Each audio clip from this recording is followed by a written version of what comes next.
My name is Jason Pesic. I'm from West Bloomfield, Michigan. Growing up in West Bloomfield was it was actually a pretty great place to grow up. It was comfortable. It was a pretty tolerant place. You know, one thing I noticed is that I didn't see a lot of LGBTQ people. I didn't see a lot of gay people, a lot of queer people growing up in that area, or really in the media, on TV. So if you had asked me when I was growing up if I was gay, I would have said no, and that would have been an honest answer. I wouldn't have been making that up. I wouldn't have felt that I was closeted in any way. I remember my sophomore year of high school, one of my history teacher, who was a great teacher, was trying to actually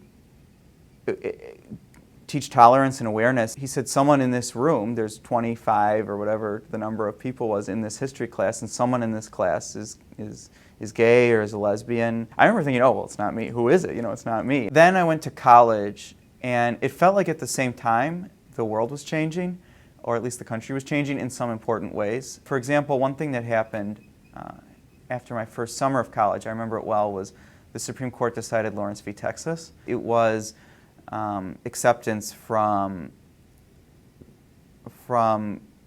a central institution in American life. There was a lot more representation of gay people in the media. I remember Bravo came out with Queer Eye, which was maybe a little bit campy, the first version, but at least you just started to see more representation. You know, I went to college at the University of Michigan in Ann Arbor, and you know, I met a lot of different people. I became, I think, for the first time, friends, like close friends with people who I knew were gay or who were going through the process of coming out. I had like some really close friends who I had heart-to-heart conversations with, and like one of the benefits of that was like they pushed me to at least realize and admit to myself that I was gay. After college, I moved to Southern California, where I worked as a newspaper reporter in San Bernardino, which is about an hour and a half east of Los Angeles. By being in California, which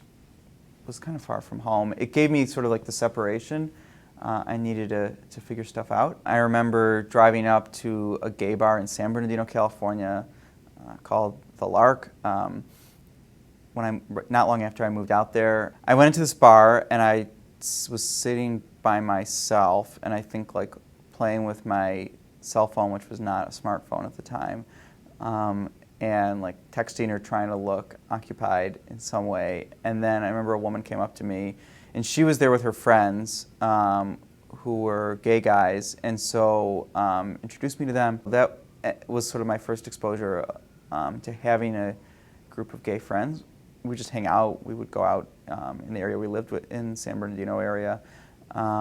Also, we would go to West Hollywood in LA, which I guess is like a gay mecca, was sort of an important experience. I was there for almost 3 years, and then I moved back to Michigan and then to Ann Arbor for law school. When I came back, I got involved with the Outlaws, which was the LGBT Law Student Association. And I started to have gay friends, and in law school, so it was only 3 years apart from my college experience, but it was a very different experience when I came back. So now, you know, as I guess an adult, I like to think a young adult, but an adult, I am practicing law at a large law firm, a global law firm, where I'm out. And I'm involved in pro bono work on behalf of the LGBT community and with Lambda Legal, and also advocating for people with HIV. I would say I've become an active member in the LGBT community, both in my firm and in the Chicago area. I've made a lot of great connections and great friendships. A few years ago, some friends that I grew up with came to visit me in Chicago, and one of my friends in Chicago, who I didn't know when I was growing up, said, "So what was Jason like growing up, or when he was younger, or even in college?" And I said, "Well, he's basically the same now as he was then. He's just more comfortable with himself now." Looking back on my childhood, if I had just been exposed to it more, to more gay people, then I think it would have been easier to at least, not even to accept it, but just like to realize that it was even possible that I could be gay. Because if you don't like see people in the world who are gay, how do you know that it's something that isn't just in like a very narrow segment of society? It's a process, and even understanding it before you can even start the process of coming out can be slow, and it's okay if it's slow, and it's okay to question. And so I think, you know, one thing people can take from my story is that you can follow your own journey, and that's okay. But you should start on your journey, because it is better when you start to get to where you're going.